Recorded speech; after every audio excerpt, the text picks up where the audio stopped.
साहित्य या समाज, जहाँ होती है हर मुद्दे पर बात, विचार है, विमर्श है, हल है, निष्कर्ष है, हर सवाल का हाजिर है जवाब, जिससे जुड़ा है परंपरा संस्कृति, संप्रति संप्रति संप्रति संप्रति।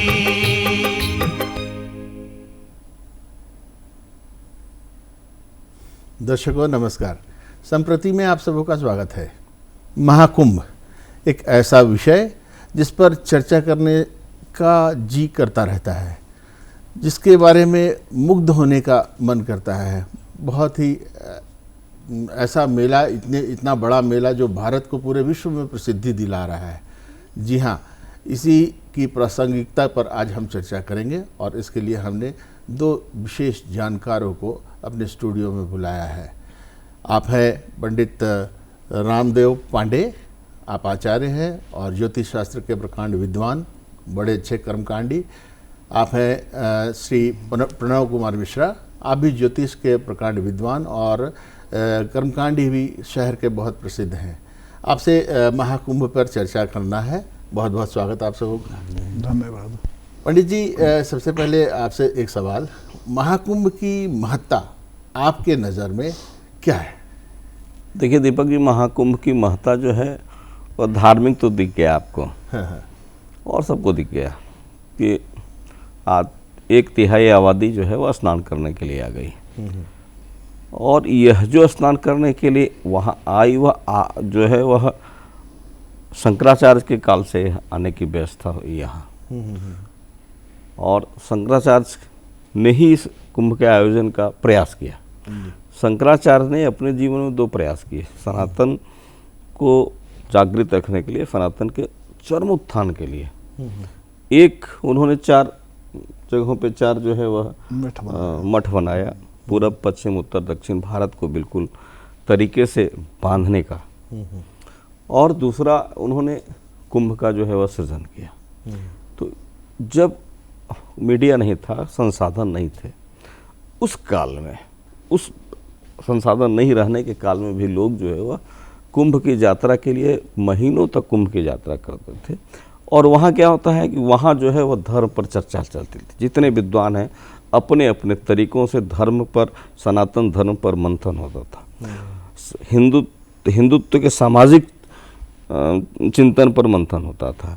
हिंदुत्व के सांस्कृतिक भजन हो, संध्या है तो सांस्कृतिक है ना, हिंदुत्व के सांस्कृतिक चिंतन पर जो है वह कार्यक्रम होता था। तो इस तरह जो है हमारा वह धार्मिक चिंतन है उसे बंधा हुआ है, सांस्कृतिक चिंतन बंधा हुआ है। और पूरे भारत से लोग आ रहे हैं, आज तो पूरे विश्व से लोग आ रहे हैं।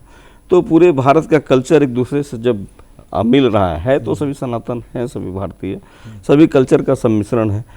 तीसरी चीज़ है कि आज देखिए कि मार्केटिंग जो है, जो मार्केटिंग हुई है कुंभ में, वो देखने के बाद मतलब कुछ ऐसा है 40 ट्रिलियन के आसपास कुछ जो है वो मार्केटिंग वगैरह जो मीडिया कहता है उसके अनुसार। तो ये जो मार्केटिंग फंडा आज जो बड़े बड़े देश अपना रहे हैं कि अपना GDP कैसे बढ़ाएं, तो शंकराचार्य ने तो आज से 5000 साल पहले एक ऐसा व्यवस्था को रख दिया कि हमारा GDP जो है उत्तर प्रदेश का बढ़ गया। और लोग पर्यटन, हमारे यहाँ पर्यटन का बड़ा महत्व है, इसके लिए तीर्थ यात्रा की व्यवस्था रखी गई है, तो पर्यटन भी हो गया। तो इस तरह से सार्वभौमिक जो है, अगर किसी दुनिया के किसी भी चीज़ को आप उठा करके देखेंगे, जो मेला है या जो आयोजन है या जो ट्रेड फेयर है, उसमें नंबर 1 है कुंभ। और यहाँ सभी चीज़ें आपको मिलेंगी। जी, आचार्य प्रणव मिश्रा, आप भी बताएं, आपकी नज़र में महाकुंभ क्या है? क्योंकि ये तो सबसे बड़ा समागम है जिसने प्रसिद्धि तो हमें दिलाई है। देखिए, जब पर्व की बात हम करते हैं तो जितने भी व्रत त्योहार चलते हैं चंद्रमा के आधार पर चलते हैं। लेकिन कुंभ ही एक ऐसा पर्व है जहाँ के सूर्य की महत्ता है। इसमें सूर्य की महत्ता है, गुरु की महत्ता है और चंद्रमा की महत्ता है। एक विशेष संयोग में जब गुरु वृष राशि में आ जाएंगे, सूर्य मकर राशि में आ जाएंगे, चंद्रमा मकर राशि में आ जाएंगे, तो प्रयाग अर्थात संगम में सभी ग्रहों का मिलन होगा। और खासकर ये एक माघ महीना जो होता है, कहा गया माघ मासे प्रयागवासे, माघ महीना में तीर्थराज प्रयाग में सभी देवी देवता यक्ष गंधर्व किन्नर सभी प्रयाग में आते हैं। तीर्थराज प्रयाग अर्थात तीर्थों का राजा प्रयाग है। तो सभी तीर्थ से विंध्याचल हो गया, बनारस हो गया, देवघर हो गया, जितने भी तीर्थ हैं सब उस स्थान प्रयाग में आते हैं। अब आते क्यों है? क्योंकि सभी के पास कुछ ना कुछ अपना प्लस माइनस पॉजिटिव नेगेटिव होता है, उसे धोने उसे ठीक करने आते हैं। जैसे राजा के पास उनका शिष्य गया, गुरु के पास उनका शिष्य गया, तो कुछ ना कुछ वहाँ अध्ययन करने गया वो, तो सभी तीर्थ वहाँ पे आते हैं। तो जो व्यक्ति पूरे भारत में भ्रमण न कर सकता हो, देवघर न जा सके, बनारस न जा सके, वो सिर्फ और सिर्फ यदि संगम में आ जाता हो माघ महीना में, तो उसका सारा पाप, सारा दोष, सारा कष्ट उसका धुल जाता है। उसमें भी यदि ये संगम स्थान में जब कुंभ लग जाए, तब तो इसका कई गुना, कई 1000 गुना, लाख गुना अधिक फल प्राप्त होता है। हम लोग देखते हैं कि संगम का तो वर्णन हर पुराण में, हर भागवत में, गीता में, सब जगह किया हुआ है, लेकिन कुंभ का वर्णन भी वेद पुराण में देखे, मत्स्य पुराण में देखे, विष्णु पुराण में देखे, सभी जगह वहाँ पे स्नान का महत्व है। वहाँ पे क्या है कि स्नान करना है, दान करना है। ऐसे जो भी दान करते हैं, पुण्य करते हैं, सत्कर्म करते हैं, उसका कुछ ना कुछ परसेंट, कुछ ना कुछ भाग उस देवता के यक्ष गंधर्व किन्नर ले जाते हैं। लेकिन कुंभ स्थल में रह करके कुंभ में जो दान करे, कोई पुण्य करे, कोई सत्कर्म करे, स्नान करें हम, तो उसका पुण्य फल हमको प्राप्त होता है। और सबसे बड़ी इसमें क्या विशेषता, खासियत इस कुंभ में क्या है, या कभी भी माघ महीना में क्या खासियत है कि हम किसी के नाम से भी स्नान कर देते हैं, उसका पुण्य उसको मिल जाता है। जैसे दान के बारे में देखते होंगे कि पुत्र दान कर रहा है पिता के लिए, माँ दान करी है अपने बेटा के लिए, बेटा दान कर रहा है माता पिता के लिए। तो कुंभ स्नान में है कि अपना जा सकते हैं, आपका बेटा गया, आपका परिवार का कोई व्यक्ति वहाँ जाकर के रहा, स्नान किया, आपके नाम में भी स्नान कर दिया वो, तो उस स्नान का पुण्य आपको प्राप्त हो जाएगा। बड़ा ही अद्भुत है महाकुंभ। और ये इस वर्ष तो पूर्ण महाकुंभ है, इस पर हम जरूर चर्चा करेंगे पंडित रामदेव से। रामदेव बाबा, आप इसको हम लोग पूर्ण महाकुंभ क्यों कह रहे हैं? देखिए, हमारे हृदयंगम मित्र हैं प्रणव जी, इन्होंने बड़ा अच्छी बात कहा कि गुरु जब वृक्ष राशि में आते हैं, क्योंकि सब्जेक्ट वही था पढ़ा हुआ, गुरु कहाँ आते हैं? गुरु आते हैं बृहस्पति देवताओं के गुरु। बृहस्पति देवताओं के गुरु जो हैं वह आते हैं एक दूसरे खेमे के गुरु के राशि पर, दूसरे खेमे के दैत्य गुरु के राशि, हाँ, गुरु के राशि पर, दैत्यों के जिनसे बराबर टकराव चलता है, उस खेमे के गुरु शुक्र हैं। और शुक्र के राशि वृषभ राशि पर जब आते हैं तभी महाकुंभ होता है। तो ये कहता है कि टकराव हमारा सैद्धांतिक हो सकता है, सम्मान तो शत्रु को भी देना है। जी जी जी। अगर सनातन में देखना चाहें, सम्मान तो शत्रु के ग्रुप को भी देना है, और तब ये प्रसन्नता गुरु को होती है और शुक्र को ही प्रसन्नता होती है कि एक आचार्य जो है वह मेरे घर आया है, आचार्य के घर हम गए हैं। उसके बाद संपूर्ण ब्रह्मांड के सबसे पराक्रमिक जो है ग्रहराज जो है वह सूर्य है। तो सूर्य को भी यह जो है वह प्रसन्नता होती है कि मैं भी देख रहा हूं कि मैं भी उस राशि पर आया हूं जिस राशि पर दो बड़े आचार्य समागम कर रहे हैं। तो जब दो बड़े आचार्य समागम कर रहे हैं और दो बड़े आचार्य के समागम में वह राजा भी वहां उपस्थित है, तो यह जो है ये खगोलीय घटना है, यह कोई आम घटना नहीं है, और यह गणितिज्ञ घटना है। यहाँ भी डाटा लिया जाता है, यहाँ भी डाटा दिया जाता है। कोई ऐसा नहीं कर सकता ऐसे कुंभ आ गया। गुरुजी ने कहा कि भाई मकर राशि पर जब आया, वृक्ष राशि पर जब ग्रह आए, तो ये जो है एक ब्रह्मांडीय घटना है, और घटना जो है वह वैज्ञानिक घटना है, क्योंकि यहाँ डाटा लिया जाता है। नहीं तो गुरुजी ये पूर्ण क्यों है? देखिए, पूर्ण इसलिए है कि हमारे यहाँ की एक व्यवस्था क्या है कि हम 12 वर्ष को मानते हैं। 12 वर्ष में बदलाव आता है, कई चीज़ों में बदलाव आता है। 12 वर्ष में बृहस्पति भी अपना बदलाव करके उसी राशि पर चला आता है। तो 12 वर्ष में बृहस्पति जब एक पूरा चक्र लगाता है, जोडिक चक्र लगाता है, मेघ वृग मिथुन कर्क का, तो जब वह वृषभ पर आता है तभी महाकुंभ होता है। ठीक है, वह वृषभ पर आएगा तभी महाकुंभ। तो वृषभ पर वो आएगा तो 12 साल के बाद आएगा ना, लगभग 13 महीना जो है एक राशि पर रहता है, तो उसको जोड़ेंगे तो कंप्लीट होकर के 12 साल के बाद आता है। तो बृहस्पति जब आएगा गुरु के शुक्र के घर में, शुक्र की राशि पर, तभी महाकुंभ होगा। अन्यथा जब वह जो है वह सिंह पर चला जाएगा तो सिंह जो है वह सूर्य की राशि है, और सूर्य की राशि पर जाएगा तो वो अर्धकुंभ हो जाया करेगा उस समय। सिंहस्थ कुंभ जो होता है ना, सिंहस्थ कुंभ हो जाया करता है, तो सिंहस्थ कुंभ हो जाया करता है। लेकिन अब है क्या कि राजा, यहाँ देखें कि राजा जो है, विद्वान जो है वो राजा के घर जा करके उतना प्रसन्न नहीं होता है जितना वो प्रसन्नता एक विद्वान के घर जाकर होता है जी। होता है।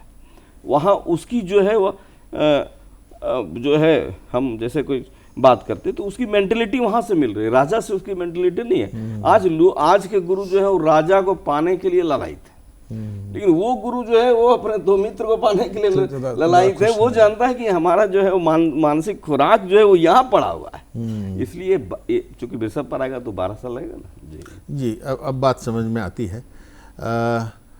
मैं बड़ा सौभाग्यशाली मानता हूँ कि मेरे जीवन काल में मैंने पूर्ण कुंभ महाकुंभ देखा। कईयों से सुनता हूँ महाकुंभ नहा आया।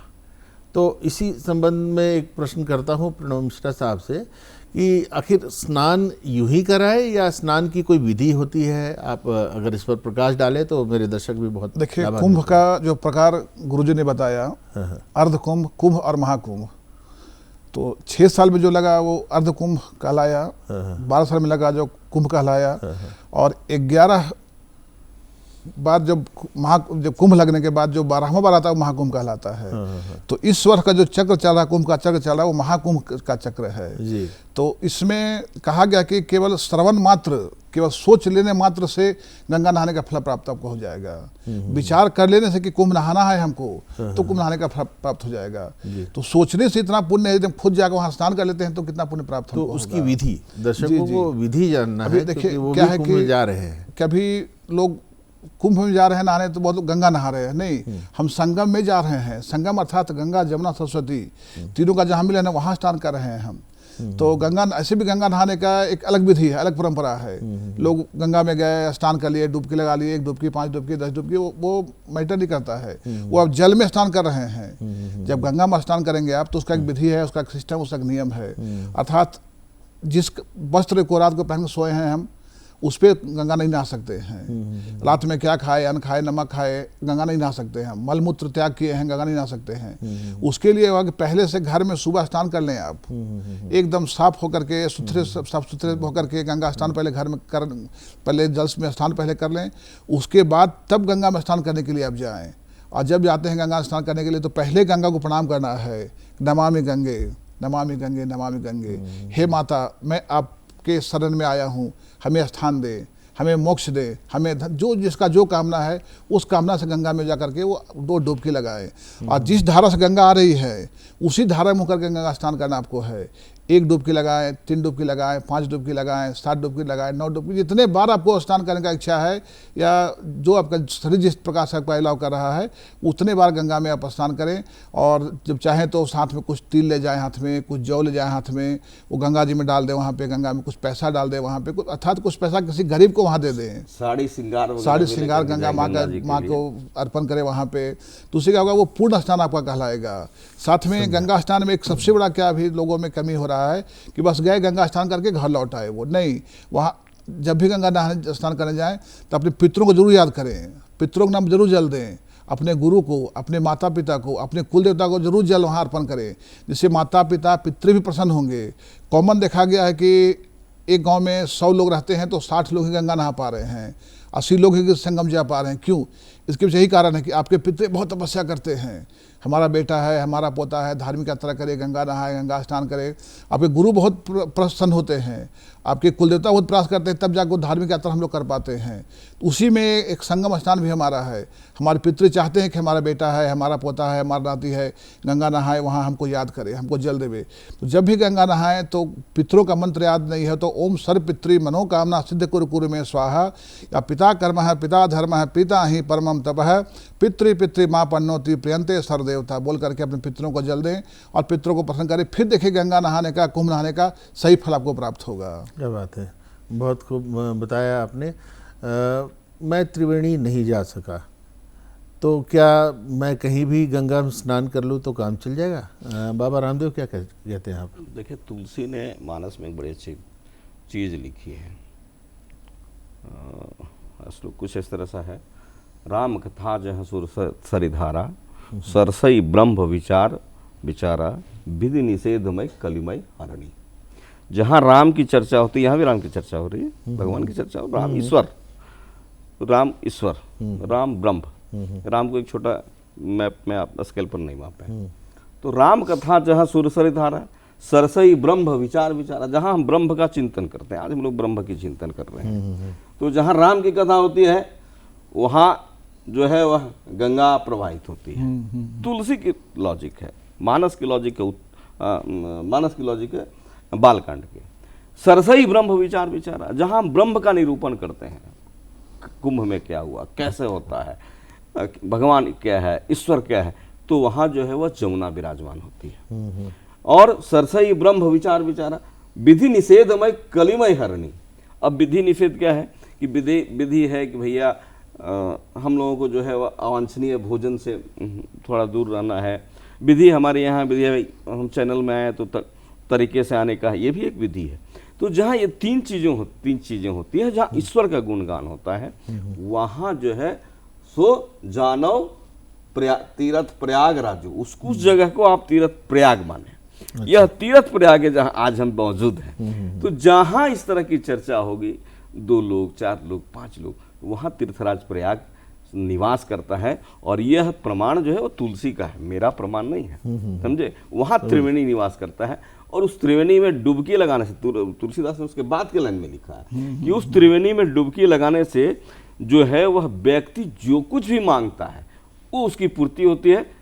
अब मैंने इसको देखा है बाल्यकाल से, इसलिए त्रिवेणी बनाने के लिए कोई बहुत बड़ी बात नहीं। आप बैठे 2-4 आदमी चर्चा करें भगवान पर, त्रिवेणी आ जाएगा आपके सामने उतर, वही संगम है। क्या बात है।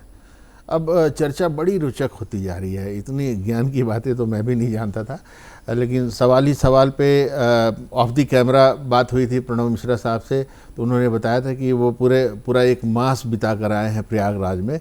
तो मैं उनसे उनका अनुभव चाहूँगा कि वो साझा करें। प्रणव मिश्रा साहब, कैसा रहा आपका पूरा 1 मंथ? देखिए, सबसे बड़ी बात है कि मैं एक ब्राह्मण परिवार से हूँ जी, तो शुरू से ही बाय बर्थ धार्मिक यात्रा हमारे परिवार में लगा रहा, और कर्मकांड ज्योतिष क्षेत्र से होने से चलते और धार्मिक यात्रा हमारा होता है। और प्रति माह विंध्याचल हम लोग जाते हैं पूजा पाठ जप अनुष्ठान के लिए। लेकिन ये कुंभ का जो 1 महीना का अनुभव रहा हमारा, वो अवर्णनीय है। जिस प्रकार गुरुजी ने बताया, रामदेव ने बताया कि राम का वर्णन करना बड़ा मुश्किल है, उस प्रकार एक कुंभ का 1 महीना का वर्णन करना बड़ा मुश्किल है। 1 महीना वहाँ वो एक अलग अनुभूति प्राप्त हुआ। किसी संत महात्मा ने कहा था कि सुबह 6 बजे 5 बजे 4 बजे संगम नहाने जाओ तो को स्वतः दिखेगी कि देवता वहाँ पे आ रहे हैं। इस अनुभव को हमने अपनी आंखों से देखा। सुबह 4:30 बजे 4 बजे गंगा संगम स्नान कर रहे हैं, लगा कि कुछ तारे उतर आ रहे हैं। हमने चर्चा किया किसी महात्मा से, बोला हाँ वही तो देवता थे। वही यक्ष गंधर्व किन्नर भूत प्रेत सभी वहाँ गंगा स्नान करने आते हैं, सभी संगम स्नान करने आते हैं।